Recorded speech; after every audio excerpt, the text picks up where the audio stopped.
আমি কানে আঙ্গুল দিচ্ছি। আমি শুনবো না। নে তুই বল বল। উফ, তুই তো চুপ করবি। তুই তো বললি তুই প্রশ্ন করবি আর ড্রাইভার দাদাকে উত্তর দিতে হবে, তাহলে তুই এখনই প্রশ্ন কর না। আমি তো বললাম আমি শুনবো না।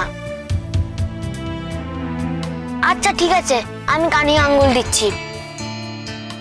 এই দেখ, আমি দুটো কানে আঙ্গুল দিয়েছি। নে এবার বল। আমি কিন্তু কোনো অন্যায় করিনি মহল। সেই বিবেচনা করার বোধ যদি তোমার থাকতো রোদ্দুর, তাহলে এই কথাটা তুমি আমাকে বলতে না। আমি তোমাকে আবারও বলছি মহল, আমি জানি যে আমি কোনো অন্যায় করিনি। আমার শুধু খারাপ লাগছে এইটুকুই যে তুমি তখন থেকে কান্নাকাটি করছো।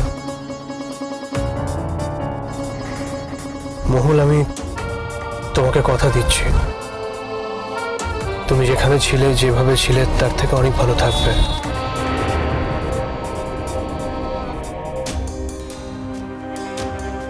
আমি তোমাকে ভালো রাখবো। এটা তো আমার জীবনের গতি ছিল না রোদ্দুর। আমি একদিন ঠিক ওই বাড়ি থেকে বেরিয়ে আসতাম আমার মাম্মা আমার ভাইটাকে নিয়ে, কিন্তু সেই সুযোগটাই আমাকে দেওয়া হলো না। ইস, বেরিয়ে যেতিস। কবে চাকরিটা পাবি তার কি ঠিক আছে? আর তুই চাকরিটা পাবি কিনা তাই বা কে জানে। আহ মুন্না, বড়দের কথার মাঝে কথা বলো না। আমি তো কানে আঙ্গুল দিয়ে রেখেছি। যা জোরে জোরে কথা বলছিলিস রেগে রেগে, সব শোনা যাচ্ছে। তাই নতুন বউকে কি এত জোরে জোরে কথা বলতে হয়?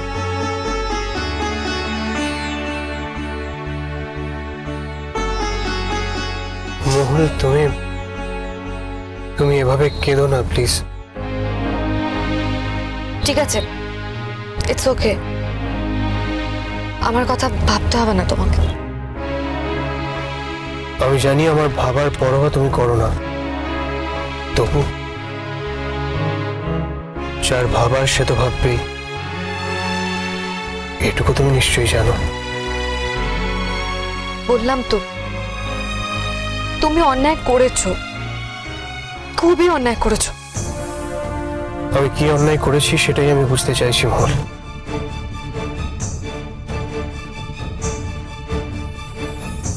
দেখো রোদ্দুর, তুমি ভালো মানুষ হতে পারো, তুমি আমাদের অনেক উপকার করেছো, আমি কোনোদিন সেটা অস্বীকার করব না। কিন্তু আমাদের উপকার করেছো বলেই যে তুমি আমার এরকম একটা সুযোগ নিলে, এটা ঠিক না।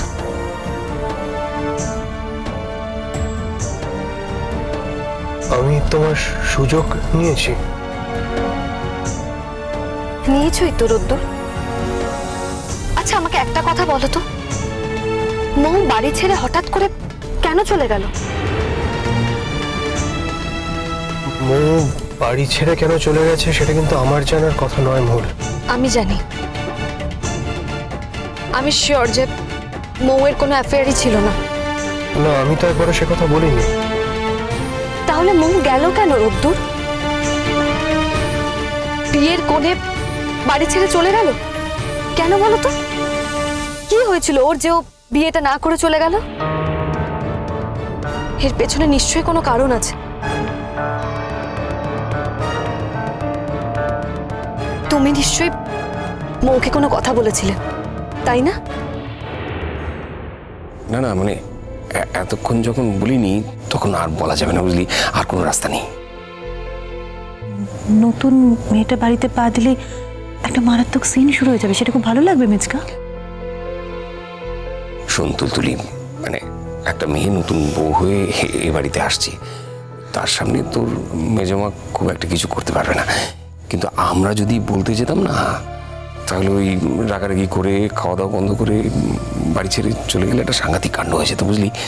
ওই আমরা ওই বউয়ের উপরই ছেড়ে রেখেছি, ওই ও বউ ঠিক ম্যানেজ করে নেবে। মেজকা, হ্যাঁ নিজেদের উপর তোমাদের ভরসা নেই, যে মেয়েটা নতুন আসছে তার উপর এত ভরসা? সে বেচারি বাড়িতে পা দিতে না দিতেই একটা সাংঘাতিক ড্রামা সিন শুরু হয়ে যাবে মেজকা। আরে সেই জন্যই তো ঠাকুরকে ডাকছি, ওরা এসে যাবে, যে কোনো মুহূর্তে ঢুকবে। ওই তুই এখন আর তোর মেজমাকে কিছু বলিস না, মানে। ঠিক আছে, তুমি যখন বারণ করছো আমি বলবো না। কাজটা তুমি ঠিক করলে না মেজকা। দেখো, যে মেয়েটা নতুন পা দিচ্ছে আমাদের বাড়িতে, সে আসতে না আসতেই সে এমন একটা ধাক্কা খাবে মেজকা, যাতে ওদের হাজব্যান্ড ওয়াইফের রিলেশনটা সারা জীবনের মতো চির খেয়ে যেতে পারে। সেটা তো তুমি মনে রাখবে নাকি? এই শোনো, তোমরা তখন থেকে নিজেদের মধ্যে কি কি বলছে রে ওরা? আমি কিছু বুঝতে পারছি না। কি বলছো কি তোমরা? আমাদের বলছো না ওখানে? না না না, এমনি কথা, ওই কালকের বিয়ে বাড়ির কথা বলছিলাম। ওই বিয়ে বাড়ির কথা? বিয়ে বাড়ির কেন? কালকে কি বিয়ে বাড়িতে কোনো গন্ডগোল হয়েছে নাকি? না তো। আরে তোমরা তখন থেকে নিজেদের মধ্যে কি ফিস ফিস ফিস করে বলছো? আমি বুঝতে পারছি না। কোনো গন্ডগোল হয়েছে কিনা বল। এই তুলতুলি, বল না। হ্যাঁ, আমি অত অবুঝ নই। আমি জানি যে বিয়ে বাড়িতে গেলে নানা রকম অদ্ভুত অদ্ভুত ঘটনা ঘটে। কেটেটারে খাবারে কম পড়ে যায়, ভালো করে খেতে দেয় না। ওদের বাড়ি হয়তো কেউ অপমান করেছে, তোমাদের বুঝতেই পারেনি যে তোমরা বরযাত্রীর লোক। এরকম অনেক ঘটনা ঘটে, আমি জানি। আমি অত অবুঝদার নই। প্লিজ আমাকে বলো না। হ্যাঁ তুলতুলি, বল না, কি গন্ডগোল হয়েছে কিছু? মেজমা, আরে বাবা, কিছু হয়নি। আচ্ছা, তুলতুলির সঙ্গে আমি একটু কথা বলতে পারবো না? হাজারবার কথা বলতে পারবে, কিন্তু এমন ভাবে কথা বলতে পারবে না যে আমি কিচ্ছু শুনতে পাই না। হ্যাঁ, কিচ্ছু শুনতে পাচ্ছি না আমি। তোমরা কি বলছো নিজেদের মধ্যে? আমি তো সেই জন্য জিজ্ঞেস করছি কোনো গন্ডগোল হয়েছে কিনা। না না, আর একটু পরেই তো বউ ঢুকছে। নীলা, বর্ষণ সবাই ওখানে আছে, ওদের তো আনতে গেছে। তারপরেই তো মীমাংসা হয়ে যাবে, না কি বলো? যাক বাবা, সব ভালো ভালো মিটে গেলে আমি এখন বাঁচি। অবমা, শোনো,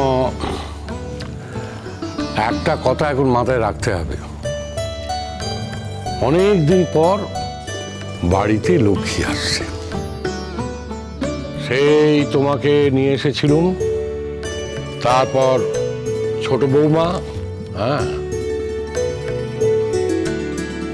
আর তোমাদের দিদি, যে তোমাদের হাত ধরে নিয়ে এসেছিল সে তো আর। তারপরে এলো বর্ষণের বউ, তারপর এই বাড়িতে আবার লক্ষ্মী আসছে। বুঝছো? আমাদের কিন্তু এটা সবসময় খেয়াল রাখতে হবে যে লক্ষ্মী যেন কোনো মতেই অপ্রসন্ন না হন। বুঝতে পেরেছ? আচ্ছা দাদা, আপনার কি আমার উপর কোনো ভরসা নেই? আমি আমার ছেলের বউকে কম ভালোবাসবো নাকি? এত চিন্তা করছেন কেন? আর বিশেষ করে মৌকে আমার এত ভালো লেগে গেছে, এত মায়া পড়ে গেছে ওর উপর। কখন আসবে আমি সেই অপেক্ষায় আছি। আমি ওকে একেবারে নিজের মেয়ের মতো দেখতে শুরু করেছি দাদা।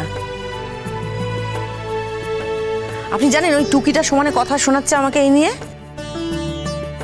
না মা, তুমি এখনো বৌদি ভাইকে সেই চোখেই দেখো, কিন্তু মা আমি আর তোমাকে কোনো কথা শোনাবো না। বাবা, হঠাৎ এত উদার হয়ে গেলি যে? এই তো কদিন আগেও কিছু কিনতে গেলেই বলছে সবই বৌদি ভাইয়ের জন্য কিনছো, সব বৌদি ভাইয়ের জন্য কিনছো। টুকির কথা একবারও ভাবছো না। এত হিংসুটে হয়েছে না আমার মেয়েটা। আমিও বলে দিয়েছি, তুই তো পরের ঘরে চলে যাবি বিয়ে করে, ওই মেয়েই তো আমার কাছে থাকবে। আমার ছেলের বউ, আমার রোদ্দুরের বউ, মই তো আমাকে দেখবে। হ্যাঁ, ওই মেয়েটাকে যেন আমরা সবাই মিলে এভাবেই ভালোবাসতে পারি, এই আর কি। ও বাপের বাড়ি ছেড়ে সবকিছু ছেড়ে ছুড়ে আসছে, তো ও যেমন আমাদের মানিয়ে নেবে, আমাদেরও তো তেমনি ওকে মানিয়ে গুছিয়ে নিতে হবে। একদম। আচ্ছা তোমরা এত চিন্তা কেন করছো বলো তো? হ্যাঁ, মেয়েটা এলো এতদিন আমাদের বাড়িতে, ওর সাথে কথাবার্তা বললাম, তো মিষ্টি শান্ত ভদ্র মেয়ে, আমার সাথে তো খুব ভাব হয়ে গেছে। আমি তো প্রায় রোজই একবার দুবার ওর সাথে ফোনে কথা বলতাম। খুব মিষ্টি মেয়ে, বিয়ের আগে যে এত ভালোবাসা পেয়েছে, বিয়ের পরে সে ভালোবাসা পাবে না? এটা হয় নাকি? আর সবচেয়ে বড় কথা, আমার রোদ্দুরের বউ। ঠিক আমি মনে মনে যেমন মেয়ে চেয়েছিলাম আমার ছেলের জন্য, তেমন একটা মেয়ে আমি পেয়ে গেছি। বিশ্বাস করুন দাদা, আমার আর কোনো আক্ষেপ নেই। প্রথম দিকে একটু চিন্তা ছিল, আমার ছেলে মোটে ঘাড় পাতেনি বিয়েতে। তারপর তো দুজনে মিলে নিজেদের মধ্যে কথা বলে ব্যাস সব ঠিকঠাক হয়ে গেছে। সেটাই তো বলছি দিদি ভাই, কোনো চিন্তা নেই, সব যেন ভালো ভালো হয়ে যায়, চিন্তার কিচ্ছু নেই। না হলে তো এইভাবে বাড়ি ছেড়ে চলে যাওয়ার কথা না। আচ্ছা তুমি অস্বীকার করতে পারবে যে মৌয়ের সঙ্গে তোমার কোনো কথা হয়নি? তাছাড়া যেদিনকে তোমাকে হসপিটালে দেখতে গেছিলাম, কিরকম অদ্ভুত বিহেভিয়ার ছিল তোমার। তুমি আমার সঙ্গে যেভাবে কথা বলছিলে, তাতে করে তুমি জানো যে বিবিদি মৌ দুজনেই অস্বস্তি বোধ করছিল। আর আমি তো ভাবতেই পারিনি যে তো তুমি হঠাৎ করে আমার সাথে ওইভাবে কথা। এরকম ভাবে কথা বলছিলাম মানে? না মানে আমি কি তোমাকে কোনোভাবে অপমান বা অসম্মান করেছিলাম? আই এম সরি মহুল, আমার আসলে সেদিনকার ব্যাপারগুলো খুব একটা স্পষ্ট করে মনে নেই। মানে আমার তো শরীরটা। হ্যাঁ ঠিক আছে, আমি মেনে নিলাম তোমার তখন শরীরটা খুবই খারাপ ছিল, আর তখন তুমি জ্বরের ঘোরে হয়তো না জেনেই অনেক কিছু বলেছো, আমি মেনে নিলাম। কিন্তু তারপর কি কারণ হতে পারে রোদ্দুর যে মৌ বাড়ি ছেড়ে বিয়ে ভেঙে চলে গেল? তোমার আচরণেও বিয়ে ভেঙে চলে গেল তা তো নয়, এর পেছনে আরো অনেক কারণ আছে, তাই জন্যই চলে গেছে। সে কারণগুলো কি রোদ্দুর? সেই কারণগুলো আমার তো মনে হয় যে তোমার সবই জানা, তুমি ঘটিয়েছ।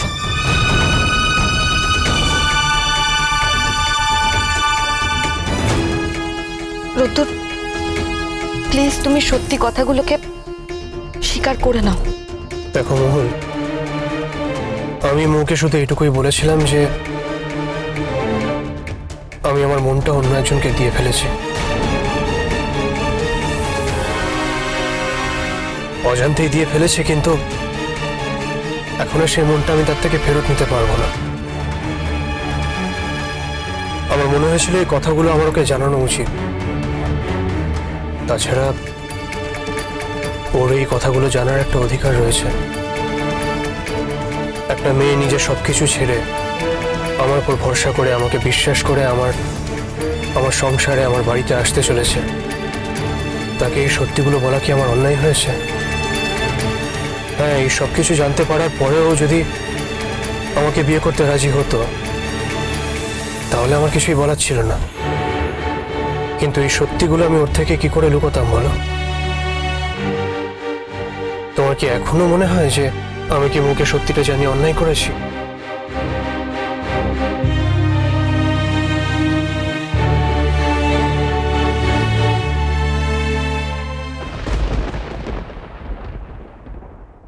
আমি তোমাকে ভালো রাখবো মহল,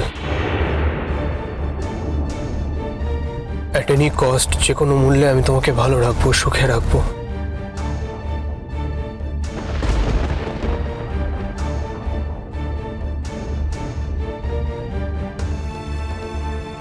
সরি মহল,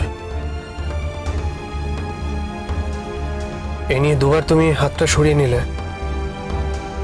আমাকেও বুঝিয়ে দিলে যে তোমার এটা পছন্দ হচ্ছে না। আমি জানি তুমি আমাকে ভালোবাসো না, আগেও জানতাম। তবে আমি এটাও জানি যে আমি তোমাকে কতটা ভালোবাসি। যে কোনো অসম্মান থেকে সারা জীবন আমি তোমাকে আড়াল করে রাখবো মোহন। মোহন, আমি সত্যি তোমাকে একটা ভালো জীবন, একটা সুন্দর জীবন উপহার করতে চাই। তোমার জন্য আমি যা করবো ভালোবেসেই করব। তুমি আমাকে প্রত্যাখ্যান করো না। মোহন, আঙ্কেল কিন্তু নিজেই চেয়েছিলেন তোমার সঙ্গে আমার। থাক, এসব কথা এখন থাক প্লিজ। এই যে এই এসেছে, ধরেছি ফাঁকিবাজটাকে। কি ব্যাপারটা কি বাবু? ঘুম থেকে বেলা করে উঠলেন, কি হয়েছেটা কি? হ্যাঁ, তোমার দাদা বৌদি আসবে না এক্ষুনি? হ্যাঁ আসবে তো জানি, তা কি করবো বলো? ঢাকঢোল বাজাবো দরজার বাইরে? ওমা, এই আবার কি কথা? এই ছেলে, তোর কাল থেকে কি হয়েছে বলতো? হ্যাঁ, এই ফাংশনে কোনো গন্ডগোল টন্ডগোল হয়েছে নাকি? এই কেউ কোনো কথা শুনিয়েছে? নির্ঘাত, তাই নির্ঘাত কথা শুনেছি কেউ? কি রে রাঙাদা, কাল তো হেভি মুডে ঢুকলি, গান ফান ধরলি, দারুণ ব্যাপার। তারপর কোথায় বেরিয়ে চলে গেলি রে? কারোর ফোন টোন এসেছিল নাকি? শোনো, একটু কাজ আছে, আমি বেরোচ্ছি। বেরোচ্ছি মানে? এখন কোথায় বেরোবি? কাজ আছে বললাম তো। এই তো যতই কাজকর্ম থাক, এখন কোথাও বেরোবি না। একটা অদ্ভুত ব্যাপার লক্ষ্য করছি যে তুই এই বিয়ের ব্যাপারটা বড্ড গা ছাড়া দিয়ে আছিস কেন রে? একদিন ধরে সবাইকে নাচালি, নিজে নাচলি, আমাদের নাচালি, দাদাভাইকে নাচালি, দাদাভাইয়ের বিয়ে, দাদাভাইয়ের বিয়ে, দাদাভাইয়ের বিয়ে। হ্যাঁ, আর যখন বিয়েটা হচ্ছে তখন আর তো টিকিটই নেই। ফাংশন টাংশন রাখ। আচ্ছা হ্যাঁ রে, দিনের বেলা ফাংশন কিসের রে? বুঝতে পেরেছি, আমরা বুঝতে পেরেছি কাল তোর কি হয়েছে সেটা খুব ভালো বুঝতে পেরেছি। কি হয়েছে? কি বুঝেছো? দেখেছো অনুরূপের সঙ্গে এমন ঠাট্টা তামাশা করে যেন ইয়ার দোস্ত। কাকা যে সেটা একেবারে ভুলেই যায়। অদ্ভুত। আরে ছাড়ো তো, এখন সব ইয়ার দোস্ত। বলছি কাল ফাংশনে কিছু একটা ঝামেলা টামেলা হয়েছে না? হ্যাঁ রে অন্য, বললাম তো আমি, নিশ্চয়ই ওকে কোনো মেয়ে পাত্তা দেয়নি, আর তাই ওর এত রাগ, বুঝলে বাপি? কি রে রাঙাদা, কার দিকে তাকিয়েছিলি শুনি? পাত্তা দিল না তো তোকে? একদম চুপ।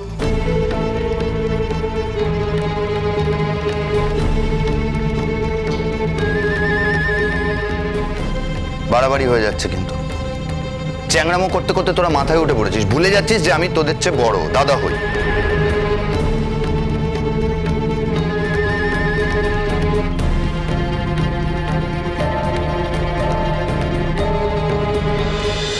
এই দিদি, এই দিদি, এই দিদি, কি হয়েছে? তুই কিন্তু ড্রাইভার দাদার সঙ্গে কোনোদিন ঝগড়া করবি না। ড্রাইভার দাদার মতন ভালো লোক আমি আর একটাও দেখিনি। পৃথিবীতে সব থেকে ভালো ড্রাইভার দাদা, সব থেকে ভালো। তুমি কি আর কিছু বলতে চাও? যা বলার পরে বলবো। না, বলতে পারো। হ্যাঁ, বলতে তো হবে। বললাম তো পরে বলবো। আমার আসলে একটু টেনশন হচ্ছে। কি বলতে চাও?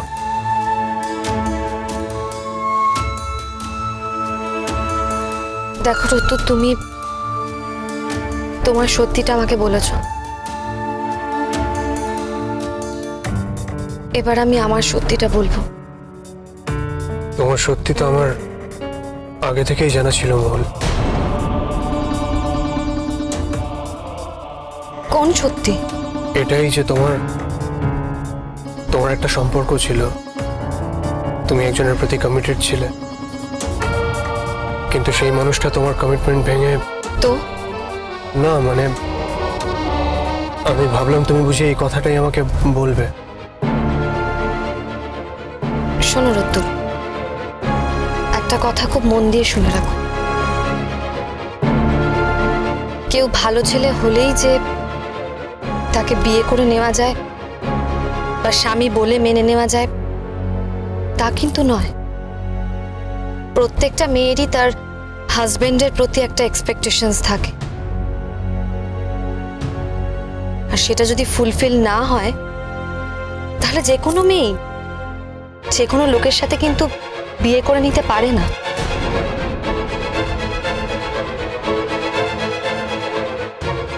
তুমি যেমন তোমার সত্যিটা জানিয়েছো, তেমন আমিও আমার সত্যিটা তোমাকে জানিয়ে রাখলাম।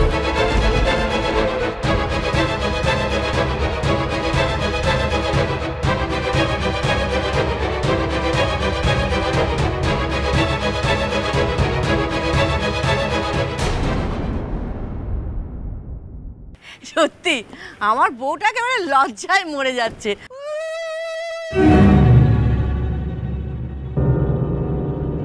আমি মানি না বিয়ে।